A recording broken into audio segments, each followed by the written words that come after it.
So students, now we are going to do gravitational field for a solid sphere. ठीक है, ये typical school में school के syllabus में है, पूछा भी जाता है।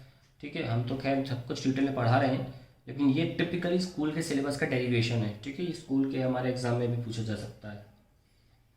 सपोज हमारे पास एक सॉलिड स्फीयर है और हम इसके लिए ग्रेविटेशन फील्ड निकाल लें सपोज से पॉइंट पे, और हम जहाँ समझ सकें कि सेंटर पे ही लिया जाता है पॉइंट जहाँ से हम देखना चाहते हैं, डिस्टेंस भी आर। बहुत सिंपल है, सेंटर ऑफ मास या मोमेंट ऑफ इनर्शिया की तरह हम एक उसको छोटे हिस्से में बांट लेंगे और एक हॉलो एलिमेंटल स्फीयर को बना लेंगे, और इस हॉलो के लिए हमको अब पता है कि कैसे आंसर लिखा जाता है ना। ये हमने हॉलो स्फीयर ले लिया, तो let an elemental hollow sphere of mass dm be taken, then gravitational field dgp for it at point p can be given as dgp is equals to g dm by, यहाँ से दूरी कितनी r square. कोई rocket science तो नहीं, क्योंकि हमने अभी तो डिराइव किया यार। अगर एम का होता सेंटर से आर की दूरी पर, आंसर आता G M by R square. ये तो डिराइव किया था, 20 मिनट का डेरिवेशन था, अब उसको यूज़ कर रहे हैं। ठीक है, अब समझ में आ गया होगा कि आपके एक कंसेप्ट गैप नहीं है, आपको हम रटवा के नहीं लिखवा रहे ये चीज़। आप भले इस डेरिवेशन को दोबारा ना करें, लेकिन आपको पता है कि कभी हमें कॉन्सेप्ट क्लैरिटी, कभी हमें ऐसा लगेगा ये आया कहाँ से, तो आपको इसका आंसर है हाँ ये आया है, हमको पढ़ाया गया है ये, इसलिए हम ये लिख भी पा रहे हैं। ठीक है, खैर कल को आप टीचर बनेंगे तो आपको डेफिनेटली वो डेरिवेशन आना चाहिए। और किसी भी कंसेप्ट को समझने के लिए बीच में अगर कहीं लूप होल होता है ना, यार ये आया कहाँ से, चलो छोड़ा यार मिल नहीं रहा, तो मैं डाल भी देता हूँ इसीलिए डेरिवेशंस में। है डीजीपी मिल गया तो ऑब्वियसली जीपी क्या होगा, यहाँ पे इंटीग्रेट करने के लिए सिर्फ डीएम ही तो है, लो आंसर आ गया, कितना सिंपल। तो सॉलिड स्फीयर के लिए किसी आउटसाइड पॉइंट पर हमारा answer G M by R square आता है। हम बात करते हैं सरफेस पे। फॉर सरफेस पॉइंट पे कितना होगा, हम सिंपली आर को आर रख लेंगे, क्योंकि सरफेस पे रेडियस कैपिटल आर होगा, पॉइंट हमारा इंटरेस्ट आर की दूरी पर होगा, तो जीपी की वैल्यू आ जाएगी G M by capital R square. अब बात करते हैं इनसाइड पॉइंट के लिए। फॉर एन इनसाइड पॉइंट,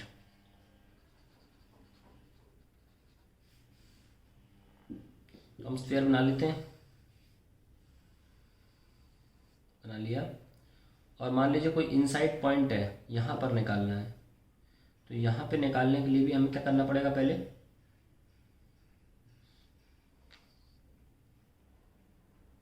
एक हॉलो पार्ट लेना पड़ेगा,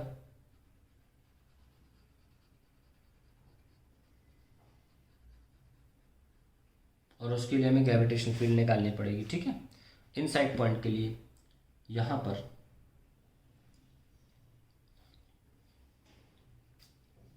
आई निकालते हैं, let D M B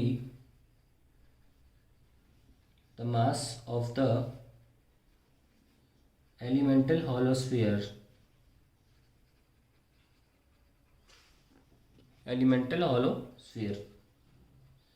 then dgp will be equal to gdm by, ये दूरी कितनी है r, जब भी हम दूरी लेंगे पॉइंट ऑफ इंटरेस्ट की r ही लेंगे। ठीक है ना, हमें dm को m नहीं कर सकते, वजह ये है कि हम अब अंदर हैं, पूरा मास नहीं इंटीग्रेट होगा, जितना ही यहाँ से यहाँ निकाल रहे ना, सिर्फ ये ही मास लिया जाएगा, बाहर का मास नहीं लिया जाएगा। क्यों, हमने भी देखा कि पॉइंट के बाहर अगर मटेरियल है तो उसकी वजह से ग्रेविटेशनल फील्ड जीरो होती है। पॉइंट जहाँ ले रहे हो तो सेंटर से पॉइंट तक का जो मटेरियल है ग्रेविटेशनल फील्ड से उसी के लिए काउंट होती है। पॉइंट के बाहर का जो मटेरियल है हमने अभी देखा ग्रेविटेशनल फील्ड जीरो आ जाती है उसके लिए, जैसे कि हमने हॉलो स्फीयर में इनसाइड पॉइंट देखा था ये पॉइंट, तो इसके बाहर जो मटेरियल है उसके लिए अंदर फील्ड जीरो आई थी, इसलिए इस पॉइंट के लिए बाहर के मटेरियल्स के लिए चाहे कितनी खचाखच भरे हुए हों, फील्ड जीरो आएगी, फील्ड सिर्फ आएगी अंदर के पॉइंट्स के लिए। तो हमें सिर्फ इतने का मास निकालना है यूनिटरी मेथड से। स्फीयर है ये 4/3 पाई आर क्यूब के लिए जो मास है वो m है। तो 1 के लिए क्या होगा, m/4/3 पाई आर क्यूब। तो इतने से के लिए क्या होगा, 4/3 पाई छोटा आर क्यूब के लिए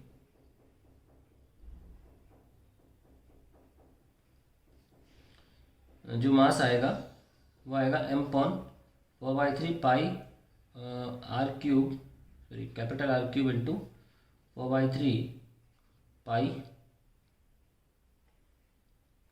आर क्यूब। ये कैंसिल हो गया, ये कैंसिल हो गया, तो हम बस आंसर आ गया mr³/r³। अब ये dm नहीं है, ये इतने का मास है ना, बस let mass of spherical ball, spherical ये बॉल जो है ना, ball of radius r be m'।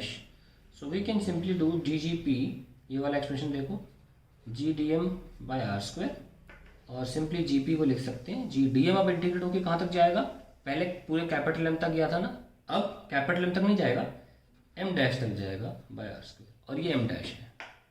ये तो निकाला हमने, देखो R तक के वॉल्यूम का मास ये M', बस यहाँ पुट कर दीजिए, आपका आंसर आ गया mr³/R³ divided by r²। So we have GP is equals to GMR/r³। Very important expression. तो आप देख सकते हैं कि G की प्रोपोर्शनलिटी R से डायरेक्ट है।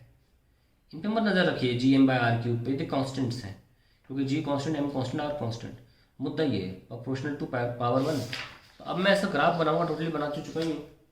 तो ग्राफ कैसे बनाऊंगा मैं, स्ट्रेट लाइन अंदर तक, जब तक कि सरफेस पे नहीं पहुंच जाता मैं। सरफेस की वैल्यू कितनी है, GM/r²। यहाँ पे G की प्रोपोर्शनलिटी R से स्ट्रेट है, और उसके बाद मैं वापस वहीं पहुंच जाता हूँ G/1/r² की proportionality.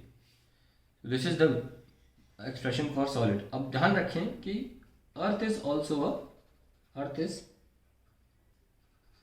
Also a solid sphere.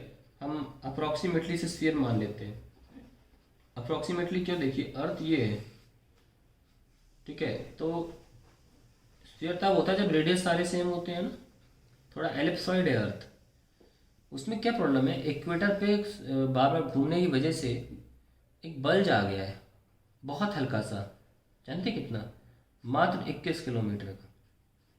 21 kilometre का यहाँ और 21 किलोमीटर का यहाँ, जिसकी वजह से एलिप्सॉइड हो गई है। पर ये रेडियस कितना है, 6400 किलोमीटर। अभी और भी ज़्यादा आ गया होगा, मैंने तो 2006-05 में जब पढ़ा होगा 11th में, तब मैंने 21 किलोमीटर पढ़ा था। हो सकता है घूमते घूमते 15 साल में 1 किलोमीटर और बढ़ गया हो, लेकिन 6400 के सामने 21 किलोमीटर बिल्कुल उतना ही समय जितना हम मेहनत करते हो और आप मेहनत करते हो, है ना, उतनी तो फर्क है। हम ये हैं, आप ये हो, इतने तो फर्क है। तो हम इसको निगलेक्ट कर सकते हैं, जैसे आपकी मेहनत को भी निगलेक्ट किया जा सकता है। तो हम इसे निगलेक्ट कर लेते हैं और इसलिए हम इसे स्फीयर ही मान लेते हैं। तो अर्थ के लिए ये ग्राफ सही है, और हमने अर्थ का टॉपिक भी खत्म कर लिया इसीलिए। लेकिन अर्थ की टॉपिक को अलग से देखना ज़रूरी है। तो हम अगले वीडियो में ग्रेविटेशन फील्ड की वैल्यूज अर्थ के फॉर्म में लाएंगे, क्योंकि उसका फॉर्मूला थोड़ा डिफरेंट तरीके से लिखा जाता है। Let's see how.